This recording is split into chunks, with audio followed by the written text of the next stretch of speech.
Welcome to the Franchise Show. I hope you're all doing well and you've had a lovely week in franchising. I've had a good week in franchising. I partied a little bit too hard last week in franchising, I have to say. And in fact, I'd like to maybe give a shout out to a few people who helped me party hard. It was the International Franchise Show last week. I want to say thank you to Simon Chicken, and I really enjoyed being there. Did one of these live from the bit next door to the event, which was all good fun. It was like doing it in an aircraft hangar. Big thank you to Ed Pennell, who did a lovely after party on the Thursday. A big thank you to Jody Marsh and to Salim and Andrew from Businesses for Sale for that after party. Thanks a lot for the headaches. Really appreciate them. I'm joking. It was good fun. It was great to see so many franchising friends. So it was fantastic. So where do we start? We always begin by explaining the premise of the show. So the premise of the franchise show is to create a safe space for debate and discussion, and really to inspire thought. This is not a forum for necessarily answering questions, but it's a forum for debating what questions should maybe be asked.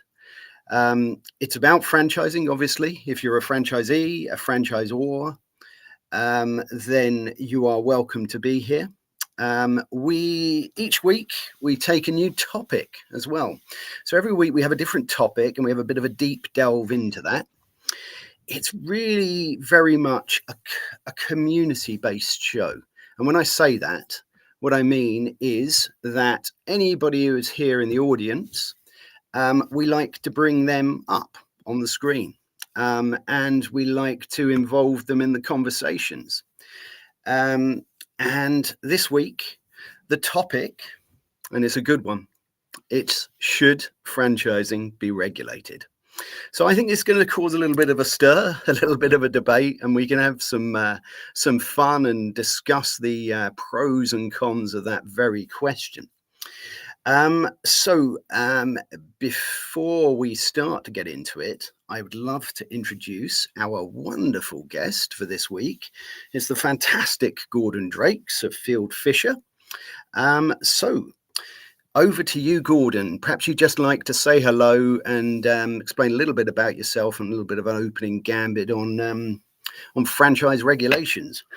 Sure. Thanks, Harvey. Good afternoon, everyone, or good morning, depending on where you're dialing in. But yeah, great to be invited onto the show. Really appreciate the invite. Who am I? I am a partner at a law firm called Fieldfisher. I'm based in the UK.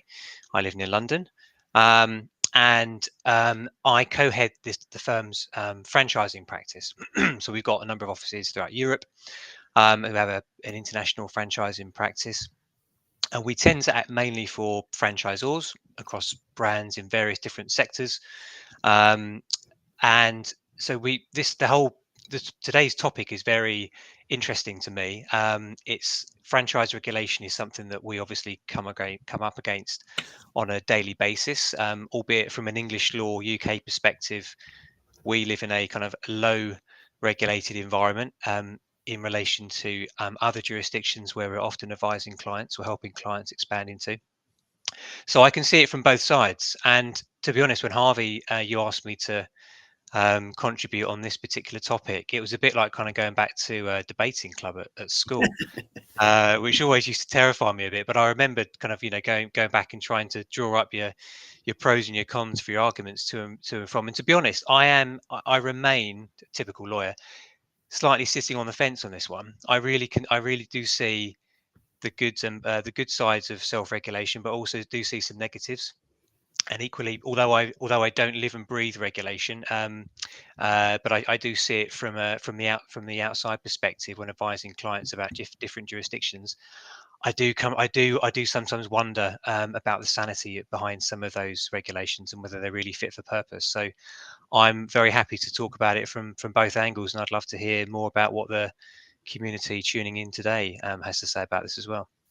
Fantastic. It was a really great introduction. Thanks so much, Gordon. I'm just, as I always do, I want to recognise all the people that are here before we get into hopefully a few interesting questions and have a bit of a deeper delve.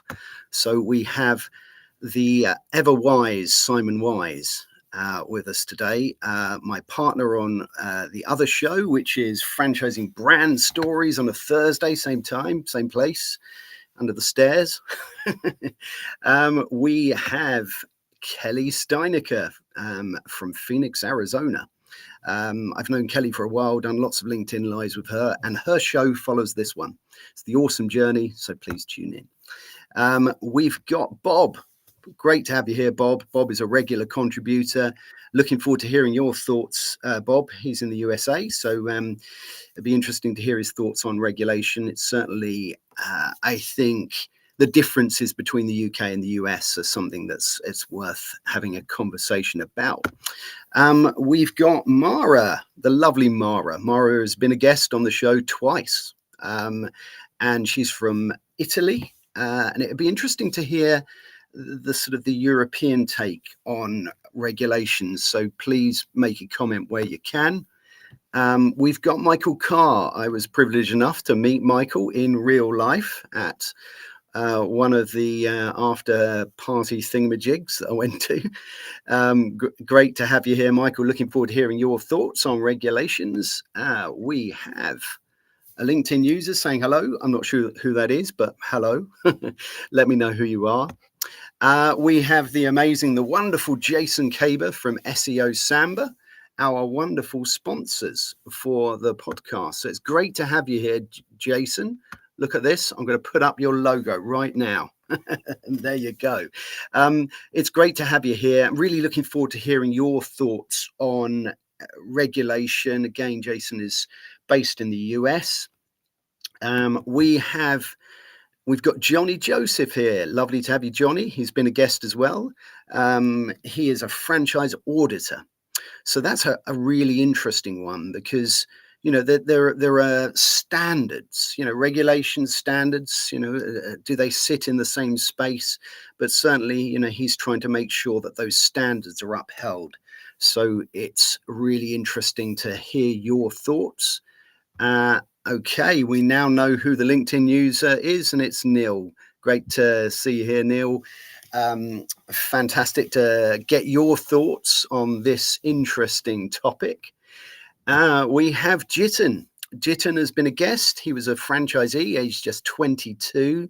And he's worked also for a franchisor. So he can look at hopefully things from two different angles in terms of the benefits and pitfalls of a regulated and a not so regulated environment to work in. We've got Kevin here. Great to have you, Kevin. I saw Kevin at the show. He's all things video, so great to have you, Kevin. And let's see. Okay, so we've got a couple of questions now. Let's have a look at what Mara's put. Love this subject. We are now trying to update our specific law, Italy. I'd love to give you our pros and cons. Well, please do give me the pros and cons. It would be great to have, you know, your thoughts based on your own region. So let's take a question here from Simon. Okay, a starter for 10. I'm not a fan of regulation in the UK franchising.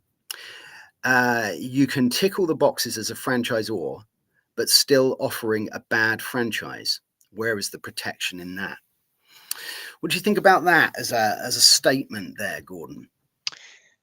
Well, so I think Simon's talking about the UK position. So let's let's kind of set that out initially. So the UK, it's not unregulated per se, in the sense that there are various different rules and laws and common law principles that affect franchising and have a big impact on the way in which franchising is regulated. So in particular, competition law, for example, has a big impact on what franchisors can do in their franchise systems about pricing, exclusivity, non-competes.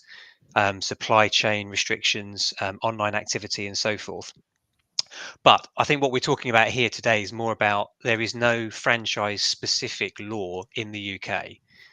Whereas I think the other contributor was talking about Italy, where there is a particular franchise law that requires franchisors to issue pre-contractual disclosure documents, and there might be requirements to add certain terms into a franchise agreement. And in some jurisdictions, it goes further and asks franchisors to register themselves.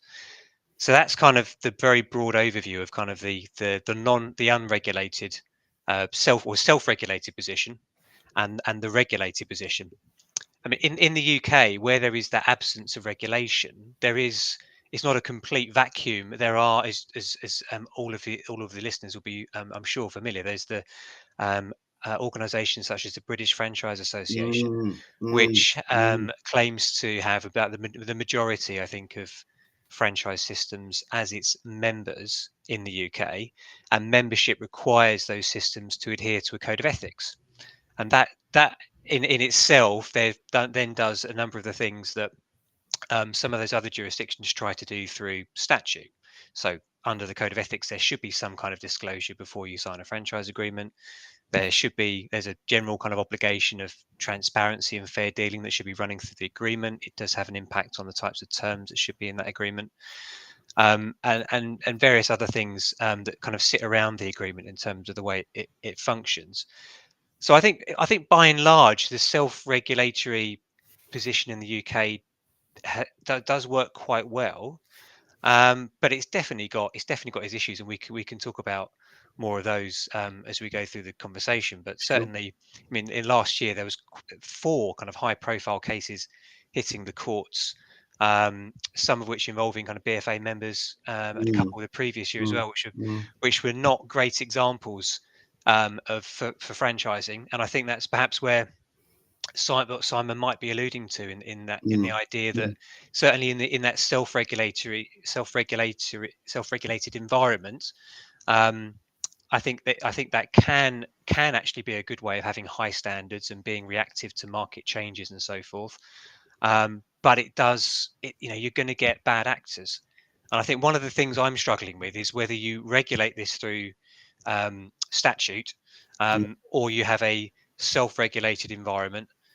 I don't think the issues are necessarily always going to go away. I think you see this in the States. I think you wanted to touch upon today, Harvey. It's a heavily regulated franchise economy, but there's loads of litigation. Regulation does not get rid of litigation. It does not. It's not the silver bullet to these types of issues. So No. I think we have to be clear about what's the purpose of regulation.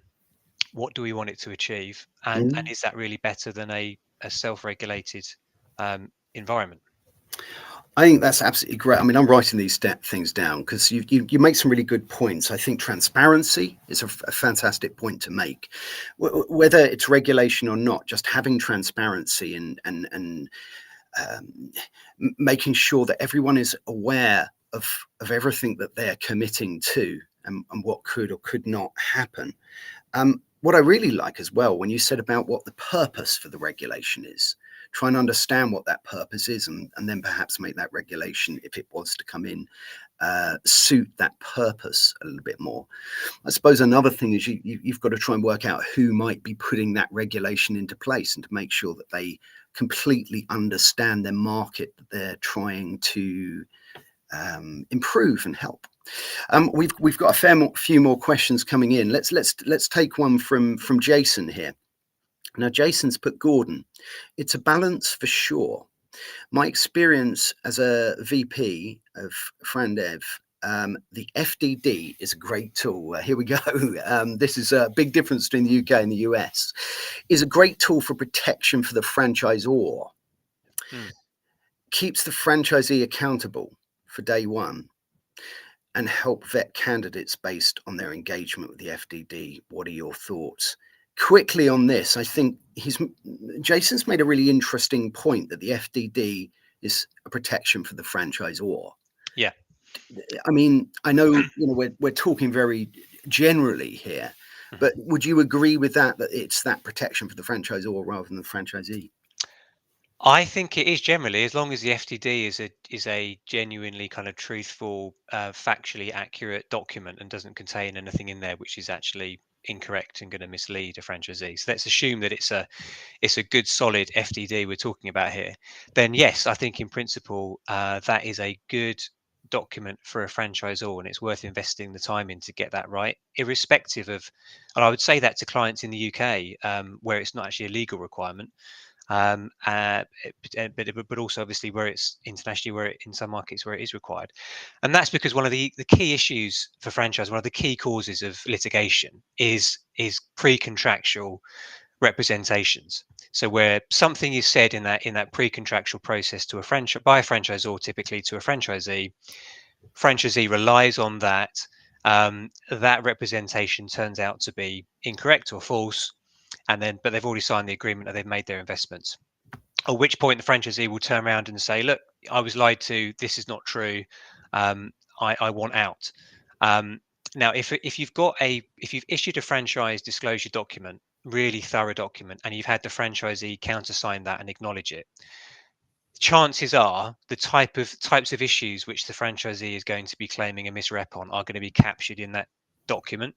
So, I think therefore you've immediately reduced down Mm, the risk of a franchisee having a solid claim on that footing.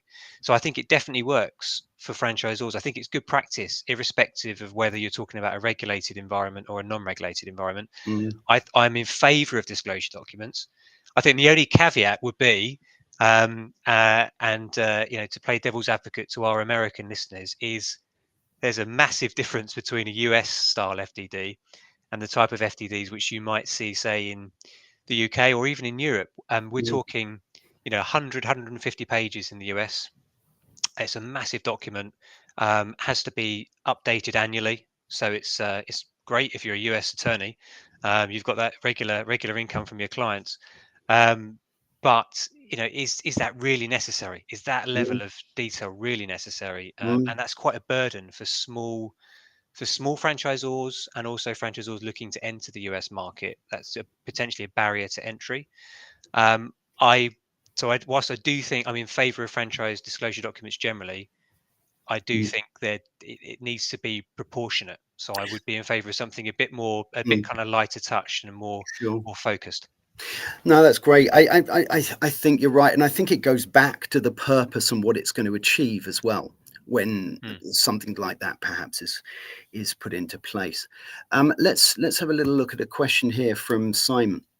Simon's put, are there fewer franchise litigation cases in a regulated franchise market compared to a lower or unregulated franchise market? That's, I mean, I don't know if you have that, that number to hand, but do you have a take on that as to whether it's, in that case, it makes a difference? I don't actually. I mean, I don't have an exact figure. Mm, I can only yeah, kind of tell you what my kind of my sure. gut feeling is. I mean, in the UK, you don't you don't see that many cases hitting the high courts. I mean, last year we had 4 cases of real note. The year before there was 2 or 3. It rarely ever gets beyond that number. And for the size of our economy, that's quite a low figure. Now, albeit franchising remains a pretty small share of the economy. I believe it's something around the kind of 2 to 3% share of the overall GDP is made up of the franchising sector, albeit growing. Whereas in markets like the US, I think it's more like kind of 7%. And in Australia, I think it's the largest penetration of over 10% of the economy is supported by the franchising sector. So the UK is perhaps slightly unusual in that respect. But there's not a whole load of litigation here. But obviously the US, there's a lot, but the US is a much bigger economy and franchising share of the economy is much bigger. So I really don't know whether proportionately there's more or less. Mm, Um, I mean, I think as I say, I think whether you've got regulation or not, I think you're going to get bad practices, you're going to get bad franchisors and bad franchisees, and you're going to get disputes. It's never going to nullify it. So you will see litigation all across the world. mhm, I guess it's just whether or not, does good regulation actually help reduce some of these issues or not. We talked about things like the disclosure document. Potentially that could be a tool to reduce disputes by getting all of that information out before people sign the franchise contract. So that could be a kind of a tick in favour of regulation. Yeah. But Yeah. I'm afraid I don't have the exact stats. I'd love to know if anyone No, has no, got. absolutely. It's about really having that conversation and just sort of having a think about these different things. There was a phrase you just used there, which I really like, which was good regulation. And maybe that's a phrase that's worth thinking about in this term. Is it good or bad regulation, and what does that mean? Just in case anybody has just joined us, this is the Franchise Show. We are talking today with Gordon Drakes from Fieldfisher, and the topic is: should franchising be regulated? So let's have a little look. We've got a few more comments coming here. Let's have a look at something that Mara has put here. Italian law is not only pre-contractual law. First of all, it defines what a franchise is, giving specific highlight on our 3 pillars: trademark, know-how, and ongoing assistance. Well, that's interesting. I wasn't aware of how that worked, where the law sort of separates out into these, these different elements. Is that something you've had an experience of? And do you think that would work to concentrate laws on different parts of the franchise sort of as a whole? I think there's definitely some value in being clear about what the franchising model is when it's compared, because franchising often sits along other types of commercial and legal models, such as agency, commercial agency, distribution, selective distribution. It's all within a wide spectrum of third party relationships. And if you don't have a clear understanding of what franchising is in relation to those other forms of relationships, then there's always the danger that those other types of laws and regulations may inadvertently affect the franchising relationship, or you may kind of find yourself in a franchising relationship without realizing you're doing a franchise. And that certainly is the case in some other markets. So it's kind of internationally, I've seen this issue. So we've advised a number of clients going into the Middle East. Most of the GCC markets don't have any franchise regulation, apart from now the Saudi Arabian market, which about a year or so ago introduced its own franchise law.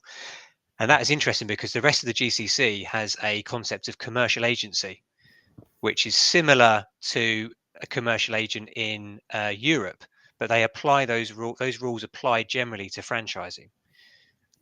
But it's very clear to anyone that practices franchising that a franchisee is not a commercial agent. They typically deal directly with the customer. They're not negotiating a contract on behalf of a principal, which is what an agent does. It's quite different. But in the Middle East, they conflate the two things, and that has a big impact because it can mean that a franchisee can get special protection under local law. They can claim compensation on termination under these regulations, which should have no business in the franchising context.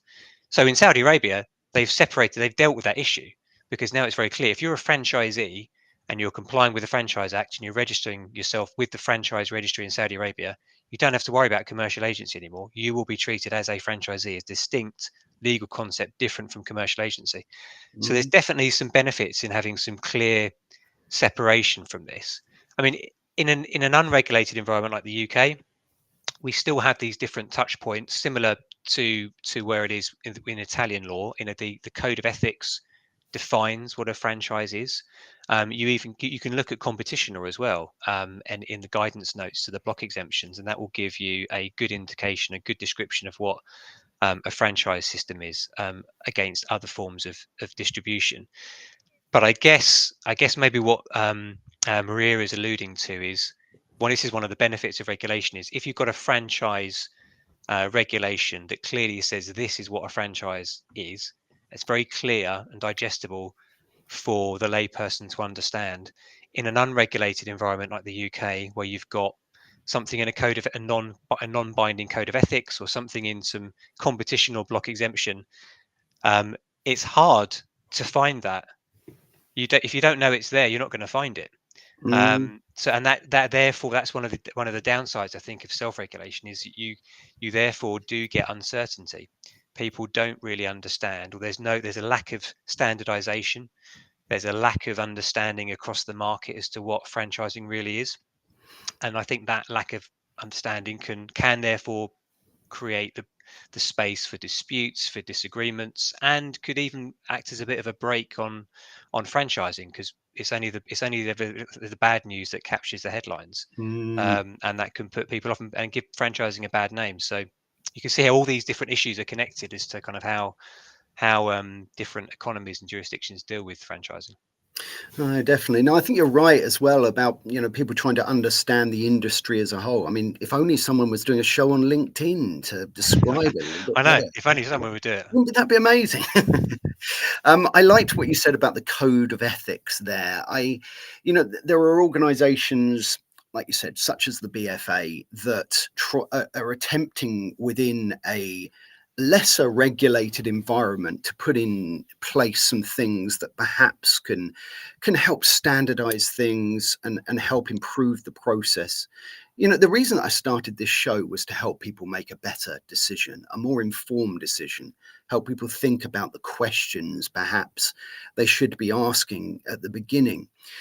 I mean, as a franchisee, and you're here in the UK as an example, what are perhaps some tips as to how you could have your best franchise journey in terms of what you should perhaps look at on the legal side of things? Wow, that's a good question. Because I said don't often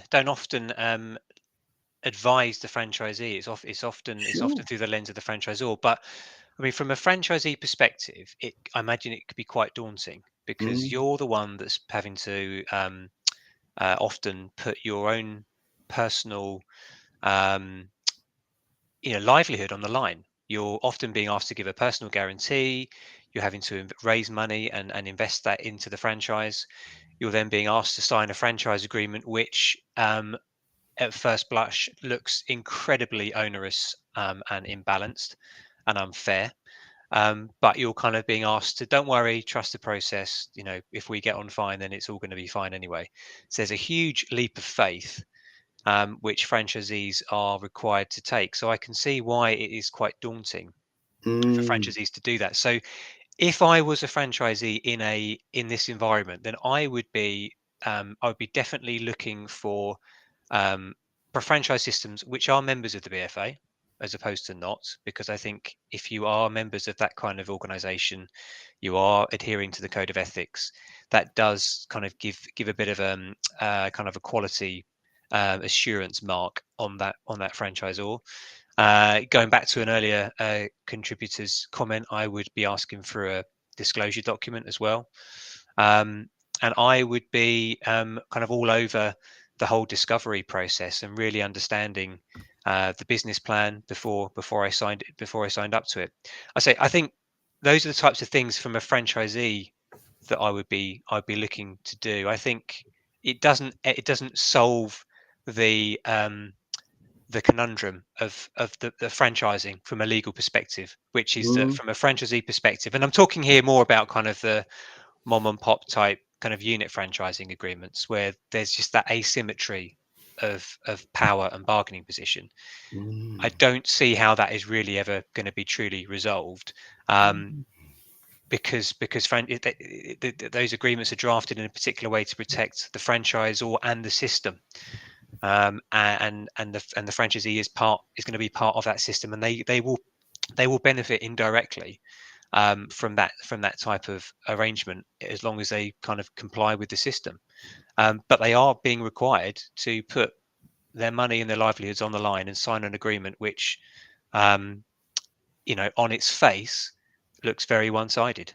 Um, mm, but mm, that then the breaks, and that's kind of how the sector kind of operates. And to date, it is, I think, as long as people are abiding by these principles, and operating in a fair and transparent manner, then franchising works, and it works incredibly well, and those franchisees will really benefit they'll get the real benefits of not having to create their own brand and their own system, plugging into a network, benefiting from being part of that network, and generating a really great income stream for themselves.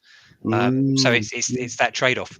I mean, I say this from the comfort of being a lawyer who's not kind of bought his own franchise. I've not done that yet in my life. Maybe I will. mm, mm, I spent my whole life advising on franchise agreements, but I've never actually contemplated entering one myself. But well, maybe if the it's day time. if the day ever comes, that's the thing that would make me kind of just hesitate. I think just before I sign it is that kind of Mm. that sharp intake of breath of knowing that what you're signing is actually incredibly uh, one-sided. Mm.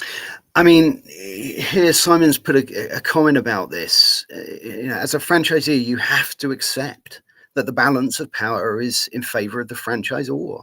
It's their brand, their system, their know-how you're using, and you're using it for a period of time, the lifetime of your franchise agreement. I think it's a really interesting point that we've touched on here, the balance of power, particularly when you're looking at a larger franchise and, like you say, someone who's perhaps only really thinking about operating one single unit. I think perhaps you do have to accept it. It's a really interesting point as to how you get around that. We've got a few more comments. Let's have a look at one from Jason. Very quickly, again, if you've just joined us, this is the Franchise Show. We are talking, should franchising be regulated? Oh, by the way, if you want to sponsor this show, I better do my own one here. Scan the QR code and you can have a lovely logo on our show as well. So, right. So Jason has put, franchisee candidates, best validation is through other franchisees in the operation. Good systems encourage this without steering the candidate. Absolutely first class comment, Jason. It really is. What's your thoughts on that? To me, it's such a wise thing to do as a franchisee to protect yourself. Yeah, no, definitely. I think that's a very good tip is to speak to others in the business. 100%. It should be an open door really from a franchisor's perspective to allow prospective franchisees to meet and discuss the opportunity with other franchisees and learn about how it's worked for them. I think any good system, they'll have nothing to hide, and that won't be a problem. So I think that's definitely a good tip for anyone looking to buy into a franchise. Mm, mm. Tim's here. Hi, Tim. Tim's put, there are plenty of other business relationships where the balance of power is with one part or another, landlord tenant, for example. Yep. Franchise agreements are designed to ensure the wider network is protective rather than restricting an individual franchisee. Yeah, yeah. It's a really good point. Um, One thing that I was gonna ask you as a franchisor now, we've touched a little bit on franchisees, but as a franchisor, you're looking at starting your business, and you want to be ethical, you want to do the right thing. You want to make sure people are making an informed decision. They know what they're getting into, and that they're going to have a successful or an enjoyable time. Is there some things you can do here in the UK when you're looking at setting up your businesses to make sure you do it in the right way? We've spoken about the BFA, but is there some more legal things you can do currently? Um, I don't. I mean, from a not so much from a legal perspective. I think it's about following best practice. I mean, I think it's making sure that you've got really clear processes in place about certainly that pre-contractual phase. So you'll make sure you're identifying the right kind of candidates that fit you. So it's not just completely reactive. You know about the type of candidate that you want and what will be a good fit for your brand. So you got to have that profiling piece in place. I think once you've got the right kind of candidate, then you need to be very clear with them. You have to, and that stems from having a very clear understanding of your own business model, how it works in the franchising concept, what kind of level of investment is required, how long will it take to get a return, how does everything else work? Is it all fully documented through the manual? and how kind of easily translatable is that for a franchisee? If you've got all of those kind of building blocks in place, and of course you've got a good franchise agreement, with a disclosure document as well, then I think you're in a very good position. I think where even with the very big brands, where the types of issues they have all that, but they still get in trouble, is sometimes where you can take your eye off the ball, where there's been, yeah, changes in management, changes in personnel, and maybe you've got incentives that could be skewed. So at the franchisor level, there's always that desire to deliver a certain amount of growth for your investors and your shareholders. And how you achieve that, you need to make sure that you're selling franchises in an ethical way, and one of which is actually still remains aligned with all those kind of good practices and processes. So more often than not, some of the issues that where franchisors come a cropper is where they might have um, a business development salesperson or someone in the sales team who is misspeaking about a particular opportunity, or who is overreaching in terms of writing the franchisee's business plan or advising on it. And they're doing that to try and just get that sale through, just to get that franchisee into the system, because that hits their own performance metric, and they'll kind of see what happens on the other side. Now this was specifically called out in a UK case a couple of years ago involving the Dwyer Group with Drain Doctor. The judge on that was very scathing towards the franchisor, because it became clear in that case that the franchisor had serious doubts about the prospective franchisee and, Right. their viability and how they would really do. They basically thought he's probably going to fail, but we'll let him into the system anyway. And he did fail, but for reasons which were really outside of his control. It was all to do with COVID and his inability to operate his business, Right. because he had someone at home who he had to protect, and he couldn't go out and perform the services, and he tried to terminate the agreement. So these are bad cases. I said before, bad cases get the headlines, and I think they're only really talking about one or two systems that have that potentially go down that road. I think, my experience of franchising in the UK generally is that doesn't happen, but I am aware of those types of issues, and it's usually there. That's usually where a franchisor can come unstuck.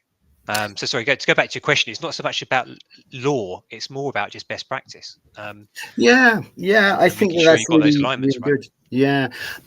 What was also an excellent point that you've made there, because if you're a franchisor and you genuinely want to follow best practice, and you're ethical and you want to do the right thing, you've still got to make sure that that is communicated down the line, like you say, by the sales team that are representing you, and that takes great communication of that message, great literature and pieces of information that you're using, being aligned, making sure that you understand it.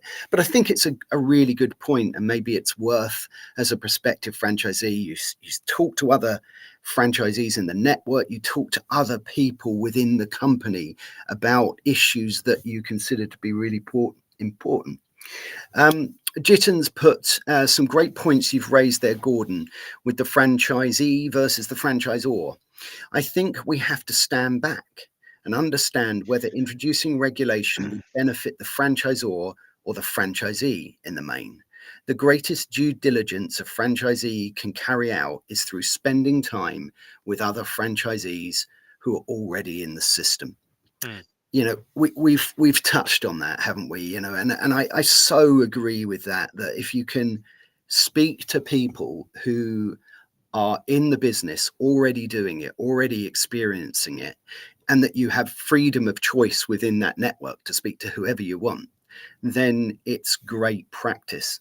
Let's have a little look. This one. This is from Mara.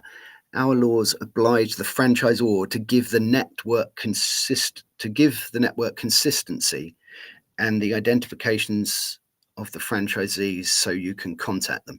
Yeah.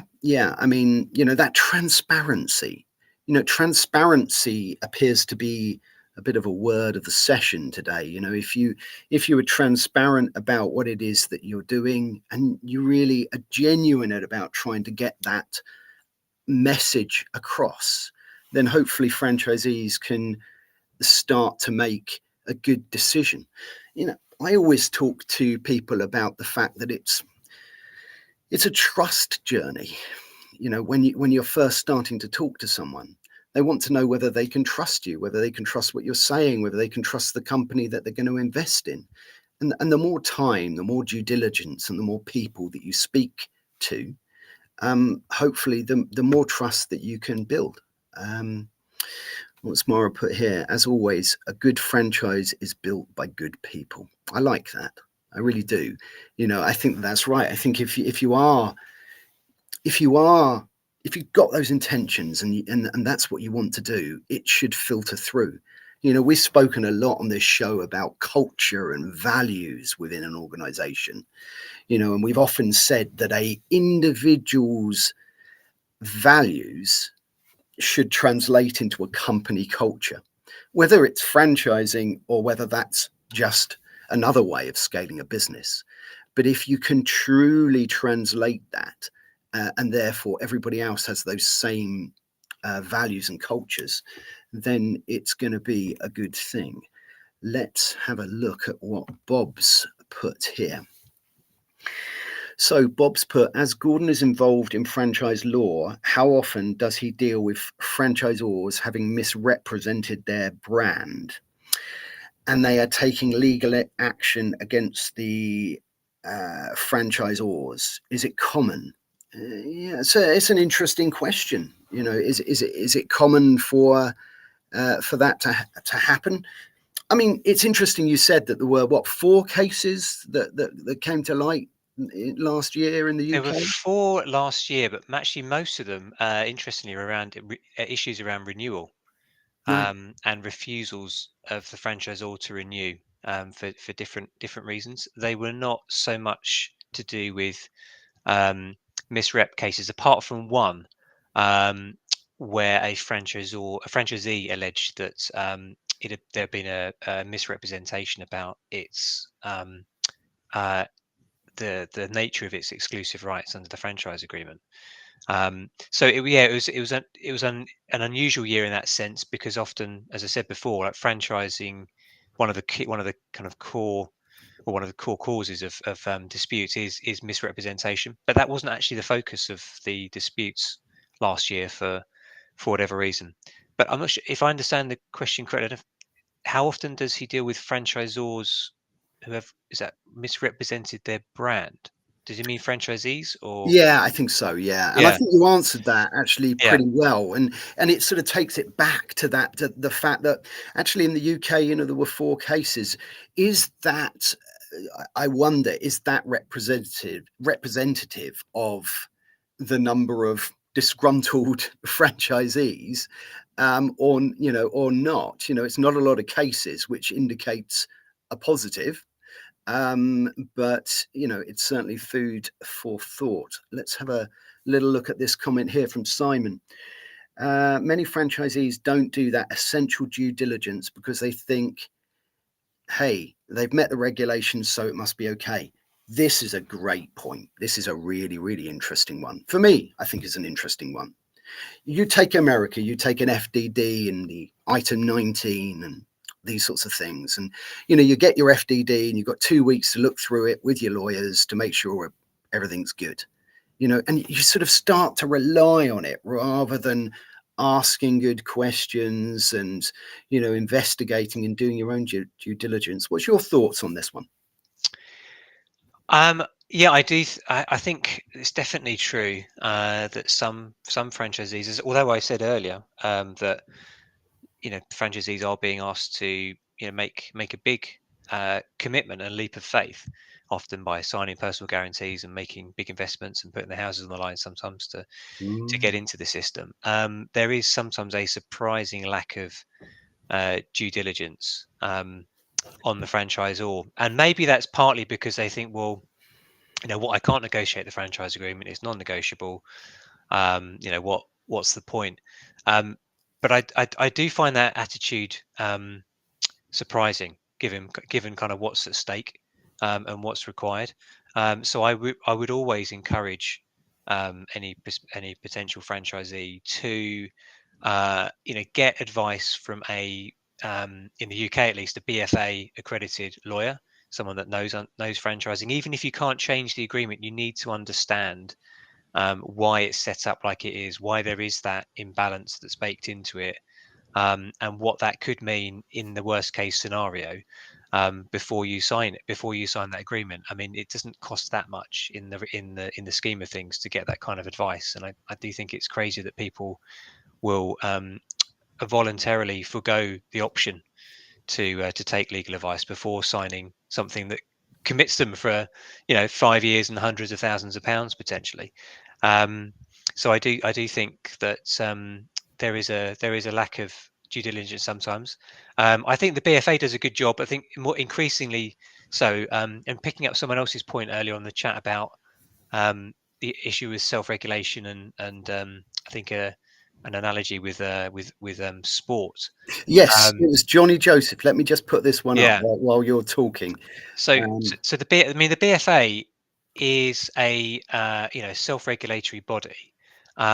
I guess one of the challenges it probably faces, though, in terms of is it kind of genuinely um, impartial? What's its funding, what's its position in the sector, and ultimately, it's an organisation that, because it's not born of statute, it's not a designated regulator born of regulation. Um, it needs to get its funding from somewhere. So I think that's maybe the kind of the soccer football referee analogy is getting at, is that who's in a self-regulated environment, who's really doing the policing, and who's funding that organization. Now I do think the BFA does a good job, and I do think actually one of the things it's done more recently, as opposed to kind of typically being a representative body for franchisors, it's now definitely opening the door to franchisees to become members, and it's mhm, doing a great job in providing education tools for prospective franchisees to learn about what franchising means and what that commitment means before they enter into that type of relationship. So I think expanding its remit that way is a good way, is a good positive movement in a self-regulated environment, yeah, yeah, agree. to do that, and to encourage franchisees to do that due diligence, and to understand that's part of their processes. They should be engaging with the BFA, to Mm, understand more generally about what is franchising, before they sign up to that agreement, even if they can't change anything in it. So yeah, I mean, kudos to the BFA and the way it's evolving with the market. I think that's maybe, if we're kind of I don't know where we are with the ledger of these things, but if that's a tick for self-regulation, mm, mm. perhaps. Yeah, it's a great point, Johnny. Really, really like that analogy to comparing it to a referee. Trying to, if that referee was from one of the teams, it would be a tricky one. So it's Hmm. yeah, a great analogy. We are starting to draw towards a conclusion for today. I mean, as ever, it's been such an incredible conversation, and as always, driven by the wonderful community that we have here. I've got no doubt that this will be a conversation we will have on a few occasions in the future, because it's an environment that's always changing. It's an environment that needs discussion. It needs thought. Um, you know, we need thought-provoking conversations on this topic. I've really enjoyed it myself. Before we start to conclude things, I'd like to touch upon, do you know if there's anything happening in the future at all? Are there any things coming up that's going to change the landscape, that we need to look out for here in the UK or anywhere else for that matter? Oh, that's a big question. You're asking me to stare into my crystal ball. Um, That's there, nothing. I mean, nothing imminently that I think is kind of directly going to change the environment in the UK. I mean, my own personal view is that, as I said at the beginning, that one of the in this self-regulated environment where you've got a mixture of commercial laws and common law principles that all impact on franchising, competition law stands out as one of those big ones. And very recently we had a renewal both in the UK and in Europe of the block exemptions that apply to franchising. Now, going back about kind of 20, 30 years, there used to be a franchising specific block exemption, but that was done away with for whatever reason. And now franchising is dealt with in the mix of those other systems, distribution, non-exclusive, selective distribution, etc. And my experience is that I think from a self-regulated point of view, I think that that was really tested in that situation, because we had the government regulators both within Europe and in the UK not really understanding franchising, not really understanding the dynamics of franchising with Mm. competition law. There was a lack. I think it was hard to get the sector's voice heard. And there were one or two changes that ultimately found their way in, and there were one or two disasters that were averted. Um, but I think that's the best that a self-regulated in a self-regulated environment we got to, which doesn't Mm. sound great. It's like we managed to avoid it being really bad. And that's kind of how it was. And what's left is a piece of legislation for the next 5 years that is it's very dense, and it's very difficult for franchisors to really understand without kind of the Mm. close help of their legal counsel. It's not Mm. a great situation to be in.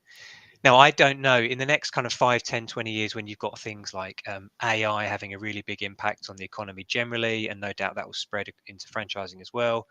And I think there's more and more regulation that's coming along, whether that's in the ESG space. All of this regulation is being kind of pushed through at sector levels, but because franchising is not recognised legally in the UK, I do worry that there's going to be more and more opportunities for franchising to be inadvertently Mm. affected in a detrimental way by Mm. some of these laws. So maybe, very long-winded answer to your question, I mean, it'd be interesting to watch, but I do wonder whether the recent uh, experience with the block exemption renewals, there might be a more of an appetite in the coming years within the franchising sector generally to have uh, more of a kind of a proper regulated footing in the UK. Mm. Now, if that's the case, I'd want it to be starting from a light touch as opposed to going into a heavy touch. But I could see the case for that, because otherwise I think franchising is definitely becoming more and more popular in my view. It's getting there's more and more interest from investors and operators in the UK. It feels like it's a real booming part of the economy, and I think of ultimately, is self-regulation sustainable in the long term? I put a question mark over that. Yeah. I do Yeah, I think think you're right. I think there may well come a point in the next 5 to 10 years where there's a bigger desire and appetite in the community generally for actual regulation of some Mm. description. Mm. No, that's great. Thanks for answering that. Questions are still flying in. I think we could have the conversation for another hour or two, but I am conscious that, that people very graciously spend their time here having these conversations. Uh, I'm going to touch very quickly on what Simon's put here. Would the British government promote franchising more positively if it was regulated? Well, I hope so. And I hope in any sense various bodies, including the British government, continue to promote our wonderful industry in a positive light, and things happen regulation wise to help that. I'm going to very quickly put this comment up. Gordon, well done for being balanced in your views. But I don't like the term self-regulation because it gives the impression of having some regulation where there is clearly none. Yeah, I think that's a great point. And you made that point of putting the question mark there. So perhaps we can leave the question mark on that for now. Well, look, we have now come to the end of the show. So I just wanted to give Gordon a chance to talk a little bit about what he does and the best way to get hold of you. Okay, thanks, Harvey. So in terms of what I do, I am a partner lawyer at Fieldfisher. I'm a contractual lawyer, so I do franchise agreements day in, day out. That is the bread and butter of my business and my practice. Fieldfisher is an international law firm, so it's not just the UK. We can help brands expand overseas into all different markets, and we've got experience of doing that. So if anyone has any questions about their business, either in the UK or internationally, particularly in terms of regulation, then I'll always be very happy to answer any questions that anyone has, and to help them resolve them. And in terms of contacting me, I mean, you can find me on LinkedIn, on my firm's website. If you scan the QR code that's on the screen now, that takes you to Gordon's LinkedIn profile. So look at that. How good is that? Thank you. Great. Well, look, first of all, I want to say thank you so much, Gordon, for your time today. It's been a really enjoyable conversation. I want to thank everyone who has been here from the community today, who's helped really drive this conversation. So next week, we have the wonderful Alicia Miller here, who has written this wonderful book. And we're going to be talking all about private equity in franchising. So it's going to be a fascinating chat. Also, it's going to be 5:15 GMT, as always, on a Tuesday next week. And join us this Thursday for Franchising Brand Stories. This is a show where we get behind the brands and you get to know the people behind those brands. So it's really good. And we have Diddy Dance coming on, the wonderful Anne-Marie Martin. She better not make me do any TikTok dances. I'm not up for that. I'm joking. It'll be lovely. So join us on Thursday at 5:15 for that fantastic brand story. So until then, thank you, Gordon. You've been fantastic. Thank everyone there. Have you got any final words? And we will let these lovely people go. I've really enjoyed it, Harvey. Thanks so much for having me on. I really enjoyed the discussion. Thank you. Great. Thanks. And see you next week, everybody. Take care.